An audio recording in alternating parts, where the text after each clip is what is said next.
Tantor Audio, a division of Recorded Books, presents To Kill a Badger by Shelly Laurenston, narrated by Charlotte Kane. Prologue. I didn't sign up for this. And he hadn't. Kevin really hadn't. He was head of security for his client, had been for 3 months. That meant he was supposed to protect the guy and manage his team. What it didn't mean was that he was supposed to stand by while his client tortured some rando for information. I'm letting him go, Kev informed everyone. No, the bastard has stolen from me, and I will have it back, his client yelled in that thick French accent that, after 3 months, was starting to wear on Kev's nerves. He had told the Frenchman, when he applied for the job, that he didn't speak French, nor did he speak any other language but English.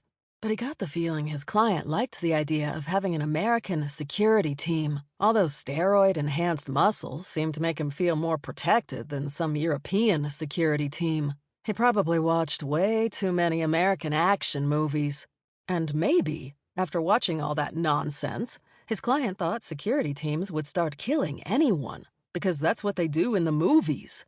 In those movies, the teams always know the most ancient of martial arts, can use any weapon, can fly helicopters, and when it was all over, one of them got the girl. Sadly, real security wasn't like that at all. It could be tedious and boring, and involve standing outside doorways for hours while your client either closed deals or fucked his latest girlfriend. What it didn't involve, as far as Kev was concerned, was letting this man torture people while he watched.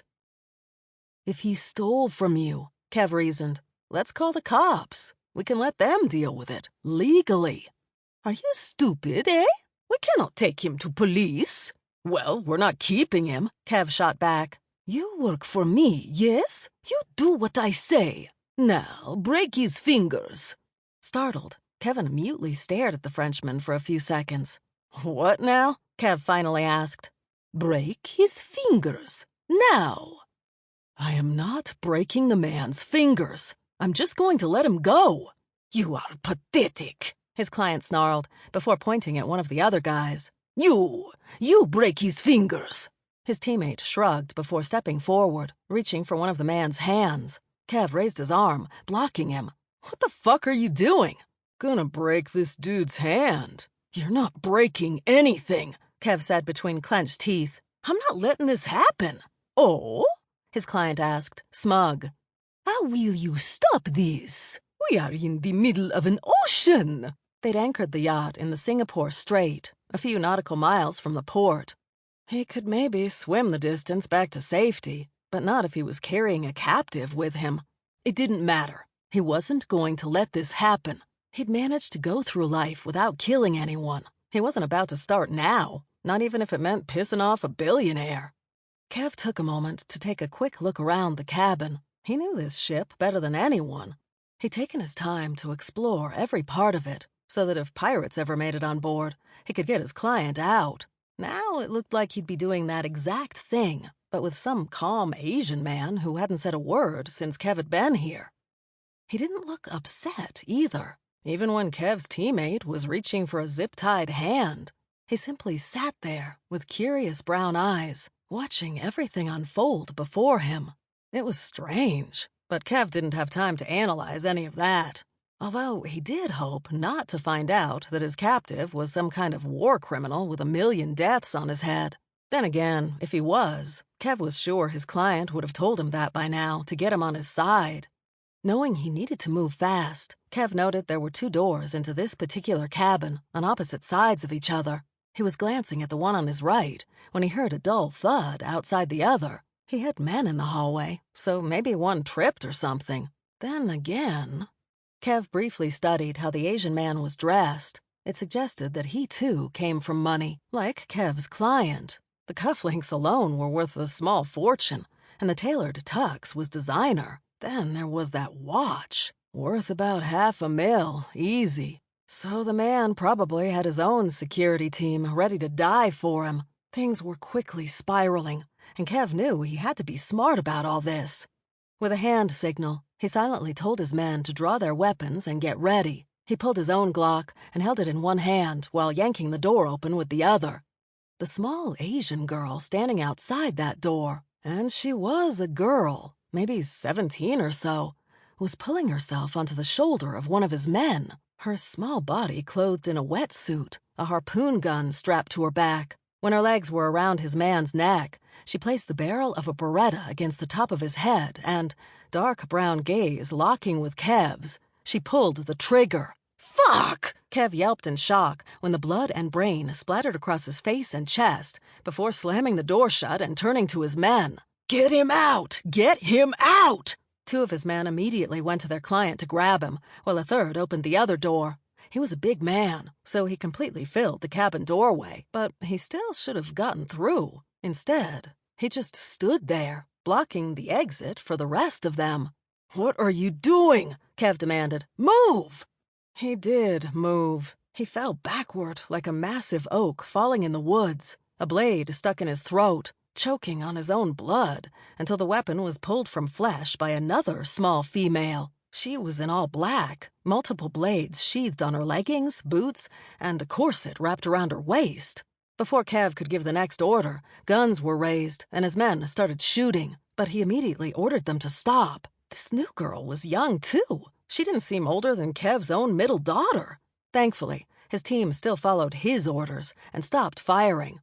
A few seconds later, the girl bounced back into the open doorway, unharmed, and grinned. She grinned as if she were having the best time of her life. Kind of like the time his youngest daughter found a duck in the lake behind their house. Of course, that duck attacked her, and now she hated all birds. Still grinning, the girl pointed at their client, and they all looked at him, wondering what the hell was happening. Maybe the Frenchman deserved this. Kev had no idea what his current client had been up to before he'd taken this assignment. The man could have made his billions by selling girls just like this. Kev didn't know, and he didn't care. He just knew he needed to get out, and he needed to take the captive with him. "Kill her!" his client yelled, pointing back at the girl. "Kill them all!" Kev was not exactly shocked by such ridiculous orders, but he was surprised that his men followed them. Again, opening fire on the girl standing in the doorway. Moving fast, Kev went to the captive. "Don't worry," he told the man. "I'll get you out of here." The man silently gazed at him, and Kev realized that he may not understand a word Kev was saying. He had yet to react to anything that had happened to him in the last hour. So maybe Kev should just worry about getting him out of here rather than successfully communicating with the man. He didn't have time. The gunfire abruptly stopped, and his men stared not at the dead body of a child, but an empty hallway. Somehow, his team had managed not to hit the girl with the knives. Again. And Kev had no idea what happened to the girl with the Beretta. He took the opportunity, however, with everyone's focus on something else, to use his tactical knife to release the man. He dropped to a crouch beside his chair and quickly cut the ties used on his legs. When he sat back on his haunches to tackle the man's hands, he discovered that the hands were already free, and the captive was busy rubbing feeling back into his wrists. How he'd done that, though? That's when the man warmly smiled at him and winked. Before Kev could react to any of that, he heard screaming and lifted his gaze in time to see one of his men dragged up through an open emergency hatch and into the ceiling. The others stumbled back as a bleeding corpse was thrown back out a few seconds later. Another of his men screamed as the floor beneath him seemed to open up and he was dragged partially down. The remaining of his team grabbed his arms to hold him in place, but eventually he stopped fighting and just sort of died where he was stuck. They'd just released his arms when the first girl, the one with the Beretta, reappeared. And before Kev could yell a warning, she used the harpoon gun she had strapped to her back to snag their client. The spear slammed into his upper thigh, right through the bone. The Frenchman's screams of agony cut through everything else going on around them, and the girl yanked their client back the way she came. Reaching out, the Frenchman grabbed at one side of the doorway, holding on for his life. Without really thinking, Kev started to move toward his client to help him. It was instinct more than a desire to help a man ready to torture some dude in an expensive tux, but a hand on his shoulder stopped him. "I would not," a low male voice said from behind him, in what sounded like a British accent. She is quite irritated. Irritated? Kev wasn't exactly sure that's how he'd describe the girl dropping the harpoon gun long enough to reach over and grab Kev's client by the back of his designer suit and yank him into the hallway. The Frenchman had been holding on so tight to the wood, he'd actually taken some of the doorway with him, but that hadn't stopped her. Once she had the client in the hallway, she picked up her harpoon gun and proceeded to drag the man away like she was dragging a shark from the ocean, a thick trail of blood and the Frenchman's screams following in their wake. No, Maxine, not him. Startled again, Kev turned to find the girl with the knives about to cut him across the throat, but the former captive had stopped her, for which he would be eternally grateful. At this point, he just wanted to get back home to his wife and girls alive. It's just Max, Mr. Z, the bouncy young girl said, smiling. And are you sure you don't want me to waste him? Don't say waste him, dear. You're not in a John Woo movie. I can make it painless, she insisted, if you want. Or I can make him suffer. I can even make him cry or squeal like a pig, if that's your thing. I have discovered I am really good at torture because I don't care what sounds people make when they're dying. The worst part of everything the girl had just said was that she said it all like one of his daughters talking about putting glitter on her favorite sneakers or something. It was just so cheery and happy. She was still smiling. It was fucking terrifying. She continued on. My older sister says I'm this way because I'm a sociopath. But my baby sister, who's studied this stuff, says I'm not a full sociopath. She thinks I'm just a borderline sociopath, but I'm pretty sure I'm completely normal. You're not, the man said before Kev could. But that's okay, the man went on. You have other qualities that are to be appreciated. Aw, thanks, Mr. Z. Her grin made Kev want to crawl into the ceiling. Are we ready? A blonde white girl with a big machete resting on her shoulder asked, as she came to a stop in front of the door. Blood dripped from the head of that weapon, but Kev refused to focus on that. Or the blood splattered across her face. He couldn't. We should go. We've got that. She glanced at Kev with narrowed eyes. Thing. Yes, the thing, of course, the man said. Although I do think we have time to make a few stops before we get back. Oh! The girl with the knives cheered, clapping her hands together like an excited 3-year-old. Does that mean what I think it means, Mr. Z? No, the blonde said. We're not doing that because it's not necessary, and we're not taking advantage. Why not? Shut up, the blonde snapped before sweetly telling the man. Thanks anyway, Mr. Zhao. I appreciate your concern, my dear Mads, but I think we do have to make those stops before returning home, the man insisted. Since it looks like Max Alona here has lost dear Emily's watch. It's just Max, Mr. Z. And no, I didn't. Oh, damn, she grumbled, while grabbing her empty wrist and suddenly studying the area beneath and around her feet. I warned Talk you were going to lose her watch, the blonde said. I didn't lose it. I misplaced it. What's the difference? Semantics? Mr. Zhao! Another girl, this one armed with guns and knives, and, he was guessing, of South Asian descent, walked into the cabin. She had brown hair that reached down her back in one long braid, and she immediately went to Zhao and gave him a warm hug. I'm so glad you're okay. Thank you, Cass. You owe me $5, the blonde told the long-haired girl. Max, you lost Talk's watch? You guys took bets? She's going to kick your ass. No, the man said. Not if we move quickly. We can get some shopping done and get back in time for the thing. Finally, he motioned to Kev. But first, I do need to deal with my friend here. The long-haired girl studied Kev a moment before asking, Do you want us to? She drew her forefinger across her throat in as dramatic a fashion as humanly possible. No, Zhao said with a smile. I just need to get him to safety. Oh, that's not a problem. The yacht staff is getting on the barge right now, but he better move. She looked at the watch on her own wrist. You know Talk and time. She's got all this scheduled down to the second. Of course. Zhao turned to Kev.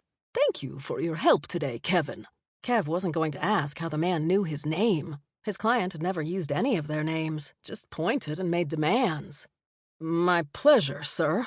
The long-haired girl stepped forward. Okay, she pointed left.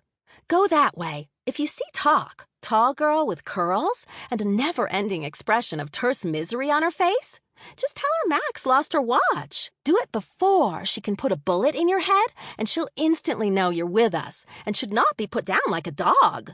I didn't lose it, the other girl argued. I misplaced it. Tuck won't care. The long-haired girl gave Kev an award-winning smile. It was lovely to meet you, Kevin. Unable to speak at this point, he simply nodded and headed out. By the time he got to the deck, without being threatened by anyone else, the last of the staff was getting on the barge. They all looked terrified and confused, and since that's how Kev felt at the moment, he happily joined them. Once the barge was a good distance from the yacht, Kev finally let out a relieved sigh. What do we say when we reach land? The yacht captain asked Kev as they watched the vessel recede mile after nautical mile. Just say pirates. Pirates that let us go? Kev shook his head, still trying to understand what he'd just been through. Just say pirates, he repeated. What do we say happened to Monsieur? He's gone. As if to prove that point, the force from the explosion that took down the yacht sent such a strong shockwave through the ocean that for a long moment, holding onto the railing with one hand and grabbing hold of the yacht captain with the other, Kev was sure the barge would capsize. Thankfully, that didn't happen. And with people now desperately huddling together and either crying or simply shaking in silence, the barge continued on. It was a minute or two later that a speedboat zipped from behind the mountain of still-falling yacht debris, heading back to the shore. A lone Asian man in an expensive tux and a bright orange life jacket had the wheel, well surrounded by 5 young girls, who were either laughing or bickering amongst one another. It looked like a rich father taking his daughter and her friends on a quick excursion before a family get-together, rather than what it was, which he assumed was some kind of weird murder cult. The boat took a quick turn around the barge, and that's when Kev noticed the girl with all the knives. She raised her hand and waved, that big, happy, disturbing grin on her face. Then, with her gaze locked with Kev's, she brought her hand to her mouth, raised her forefinger, and pressed it against her lips. Yeah, he reiterated to the yacht's former captain. Pirates. We'll say pirates. And that's exactly what Kev would be repeating to the local government authorities and anyone else who asked him what happened on that yacht. In fact, that's all he'd ever say about any of what happened this day for the rest of his life. Arthur Zhao took the open spot on the ancient football field benches, right next to his beautiful wife. The locals were cheering and applauding, but not his wife. Never his wife. She didn't believe in vulgar displays, no matter the event. Instead, she sat there in her extremely expensive Chanel suit, shoes, and purse, with a light windbreaker folded beside her in case the Wisconsin weather decided to turn on them at the last minute. "You took your time," she said without looking at him. "We had to pick up a few things in Italy first." "I see that," she noted, gaze locked on the 5 teens jumping into the line of gowned and capped students preparing to go up on stage for their awards and diplomas. "How much did you spend on those not related to us by blood? They saved my life." Her eye roll was epic. "You could have gotten yourself free at any time. You were testing her." "Of course I was. She's about to go out on her own. And how wonderfully she passed. They all did. A+s all around." He crossed one leg over the other, removed some lint from his pants that he was positive was there. "To be quite honest, I'm surprised you're here at all, my dove. Why, last we spoke, you were not wasting your time watching your daughter graduate from a lower-caste school that gave her nothing but an American education." "It does seem like a waste of time. She could have graduated from here when she was 15. "And leave all her friends behind?" "Her friends?" she questioned. "You mean the junior spy, the minor Viking, the actress, and the useless half-Asian? You do know we're sitting right here?" the junior spy's mother demanded from behind them. And that you're both speaking English? At least have the decency to talk shit about our kids in Cantonese. Arthur glanced at the three families surrounding them. Junior spy, Emily Talk Lepstein Jackson's parents. The mother was Israeli, the father Jamaican.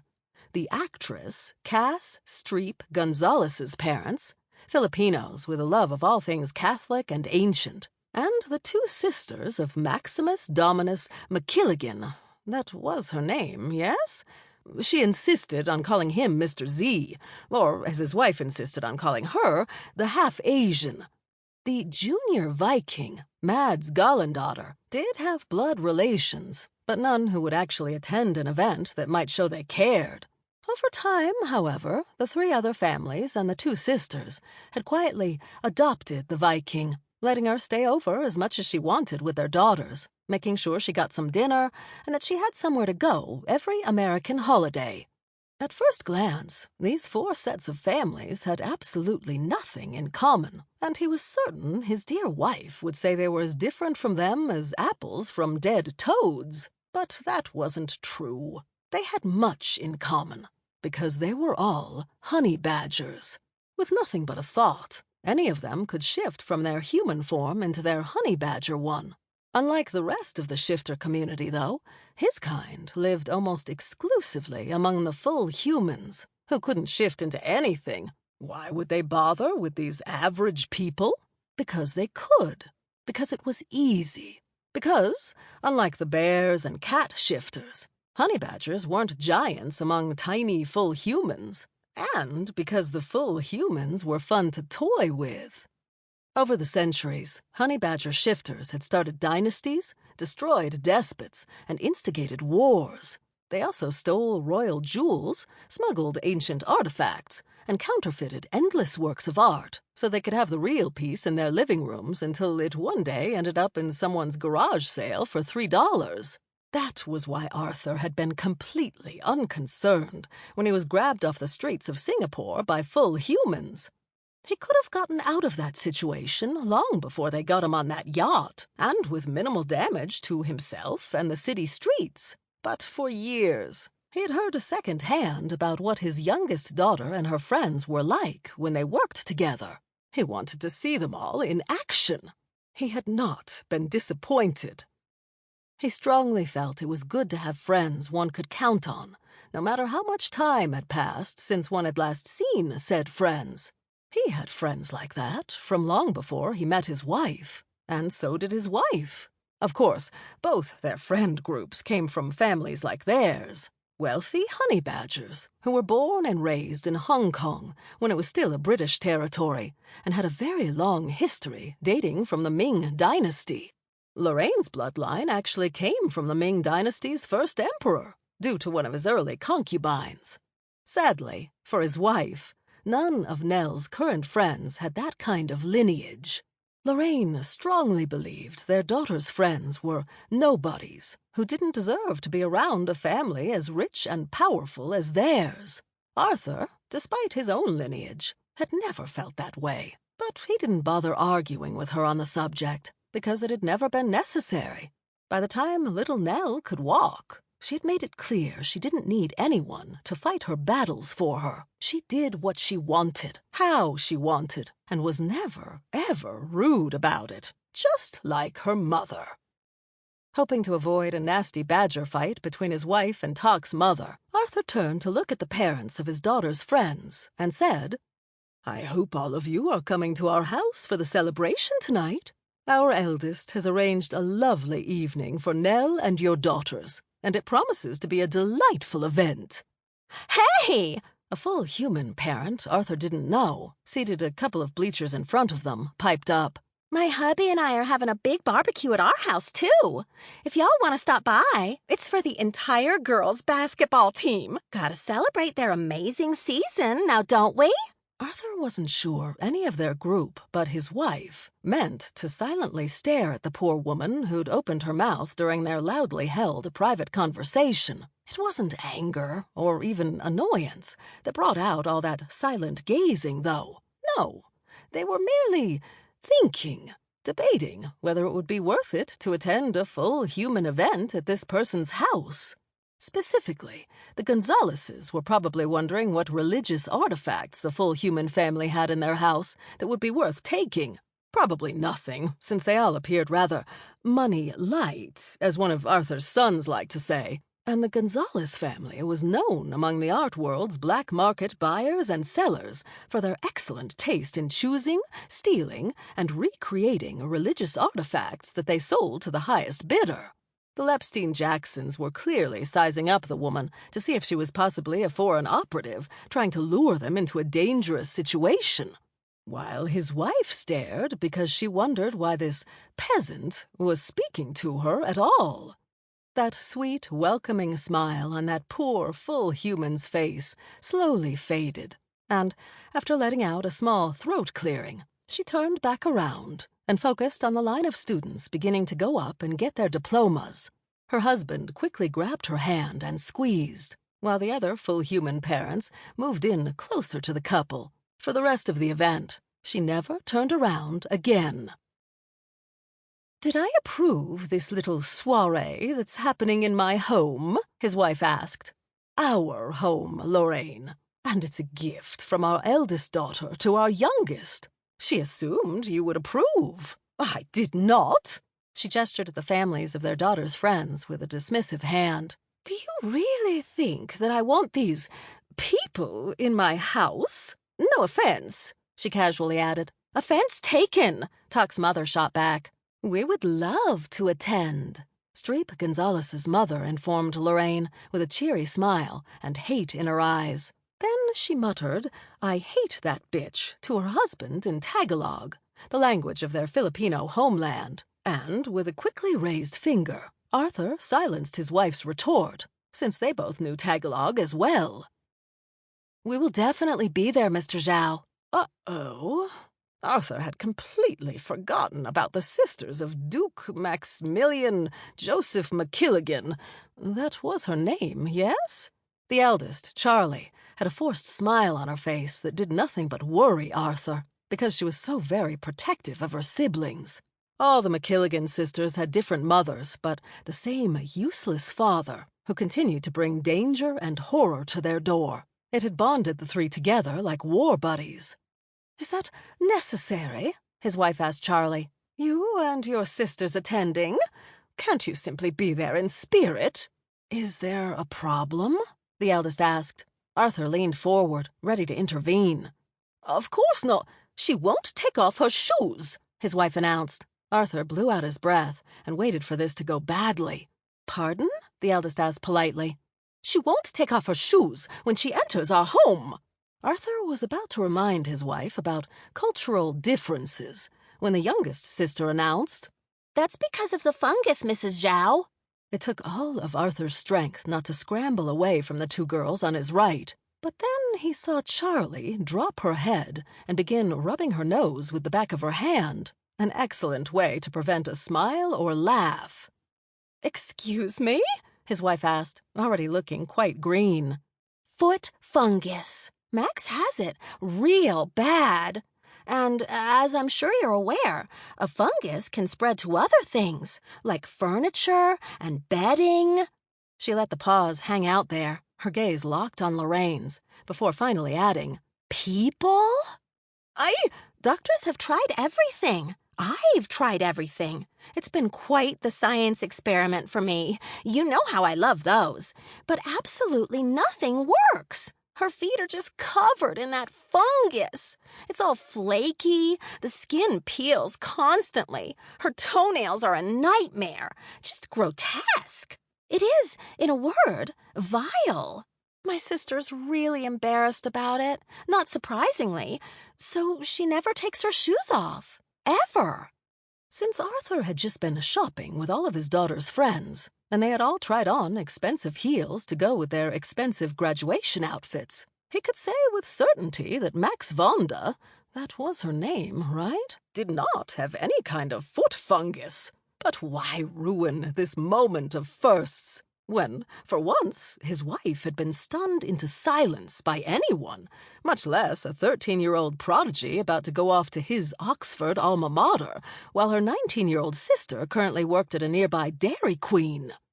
The diplomas were finally handed out. Sample complete. Ready to continue?